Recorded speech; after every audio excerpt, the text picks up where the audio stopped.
अस्सलाम वालेकुम, कैसे हैं आप सब। उम्मीद करती हूँ बिल्कुल खैरियत से होंगे। आज हम बना रहे हैं मटन शनवारी कढ़ाई, बिल्कुल रेस्टोरेंट स्टाइल में। इस रेसिपी के अंदर कुछ लिमिटेड इंग्रेडिएंट्स डलते हैं और ये बहुत लजीज बनती है। चलें आएँ इस रेसिपी की तरफ।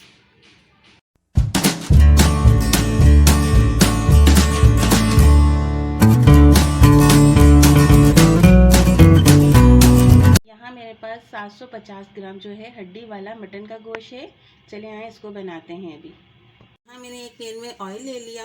अब इसमें जो है आपने 1 चम्मच भर के जो है अदरक और लहसुन का पेस्ट शामिल करना है। ये कर लिया, बस इसको थोड़ा सा सौते करें।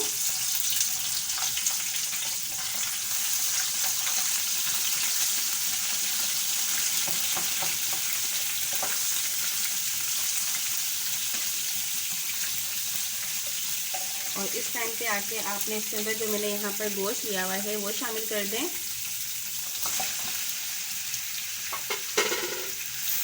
और इसके अंदर थोड़ा सा नमक हस्बे जायका जो है आपने नमक शामिल कर दिया। बस इसको थोड़ी सी इसकी भुनाई करेंगे। फिर इसमें जो है हमने 4 से 5 गिलास पानी डाल के इसको पकने के लिए छोड़ देना है।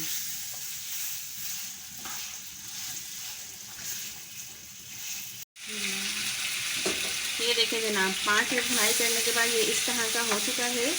अब जो है इस कंडीशन पे आके आपने इसके अंदर जो है 4 गिलास पानी शामिल करके फिर इसको तकरीबन 30 मिनट तक हमने जो है इसको पकाना है।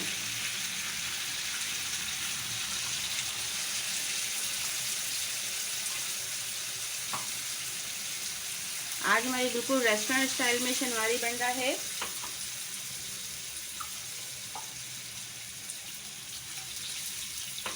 बस इसको अब जितना पानी डाल के अब मैंने इसको कवर करके रख देना है 30 मिनट के लिए। तो मैंने पकने के लिए रख दिया है। चले आएँ अब आगे की चीज़ें नोट करते हैं। इसके लिए जो है मैंने सबसे पहले यहाँ देखें टमाटर लिया है आधा किलो, धनिया कुटा हुआ है 1 चम्मच, मोटी लाल मिर्च ली है 1 चम्मच, पिसी हुई काली मिर्च ली है 1 चम्मच, हरी मिर्च रखी है मैंने 4 अदद, इसको बारीक काट लिया है। अदरक मेरे पास कटी हुई है थोड़ी सी। बिस्मिल्लाह। यहाँ हमारे 30 मिनट कंप्लीट हो चुके हैं। आप देखें गोश्त तकरीबन मेरा यहाँ जो है 70% पक चुका है। अब जो है इसके अंदर मैंने टमाटर काट के रखा हुआ था वो डालूंगी। आप देखें मैंने इस तरह से टमाटर के पीस कर लिए हैं। अब ये जो है आप इस तरह से रख दीजिए इसके ऊपर सब टमाटर। और इसको जो हमने है बिल्कुल दम वाली फ्लेम में पकाना है। अभी इस तरह से मैंने सारे टमाटर डाल दिए हैं। अब जो है इसको मैं दम वाली फ्लेम पे जो है मज़ीद इसको 10 से 15 मिनट तक रख दूंगी ताकि हमारे टमाटर बिल्कुल नरम हो जाएं। 10 मिनट जनाब हमारे हो गए कंप्लीट। अब हम जो है देखते हैं। देखिए टमाटर मेरे बिल्कुल सॉफ्ट हो चुके हैं, सही है। अब यहाँ पर आप जो है इसके जो छिलके वगैरह होते हैं वो आप रिमूव कर दीजिएगा। मैं कुछ के कर चुकी हूँ, जो रह गए हैं वो साथ साथ ही कर देंगे। यहाँ हम करेंगे इसकी भुनाई। आप देख सकते हैं कितने सॉफ्ट हो गए हैं टमाटर। बस अब यहाँ आगे हमने ऐसी करनी है इस तरह से बुनाई। जो टमाटर हैं इसी को साथ साथ हम मैश करते जाएंगे बीच में ही। और जो हमारे मज़ीद में मसाले हैं वो डाल देंगे।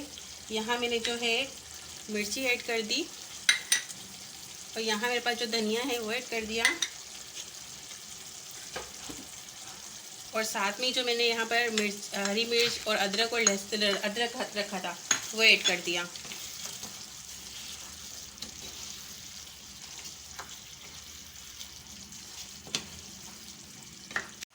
देखें टमाटर मेरे मैश होते जा रहे हैं। बस अब आपने इसे जो है 5 से 10 मिनट इसकी भुनाई करते रहना है कि हमारे मसाले जो है इतने ज़्यादा खड़े खड़े नज़र भी ना आएँ। और ये है कि अब देखें कैसी अच्छी इसकी शक्ल आ रही है, माशाल्लाह से खुशबू भी बहुत अच्छी आ रही है। अगर आप लोगों को मेरी रेसिपी अच्छी लगी हो तो मुझे लाजमी कमेंट करके बताइएगा। और मेरे चैनल को सब्सक्राइब कीजिए, मेरी वीडियो को लाइक कीजिए और बेल नोटिफिकेशन को ऑन कीजिए ताकि आपको मेरी हर आने वाली नई वीडियो मिलती रहे। ये देखें जनाब बिल्कुल रेडी हो चुका है। हमारी कढ़ाई बिल्कुल रेडी हो चुकी है। कितनी जल्दी और कितनी क्विक बनी है आप देख सकते हैं। और हमारा गोश्त भी बिल्कुल रेडी हो चुका है, बिल्कुल गल चुका है। आप देखें कितना अच्छा गल गया है गोश्त हमारा, ये देख सकते हैं आप। ये देखें बिल्कुल एकदम गल गया है, मलाई की तरह बन गया है। अब जो है इस टाइम पे आके मेरे पास जो है काली मिर्च पिसी हुई है वो मैं डाल दूँगी। ये पहले नहीं डालेंगे, ये बाद में डालेंगे। ये डाल दीजिए और ये उसको मिक्स कर लें। बहुत अच्छी खुशबू आ रही है और बहुत डिफरेंट स्टाइल में बना है, बहुत अच्छा लग रहा है। कलर भी आप इसका देख सकते हैं। यहाँ पर आगे हमारी शनवारी कढ़ाई जो बिल्कुल रेडी हो चुकी है। यहाँ हमारी मटन शनवारी कढ़ाई बिल्कुल रेडी है रेस्टोरेंट स्टाइल में, और लुक तो बहुत औसम है। मेरी ये रेसिपी आज बार लाजमी ट्राई कीजिएगा और मेरी वीडियो फैमिली और फ्रेंड्स में शेयर करिएगा। अब मैं मिलूँगी नेक्स्ट वीडियो में, तब तक अपना ख्याल रखिएगा और मुझे दुआओं में याद रखिएगा। अल्लाह हाफिज़।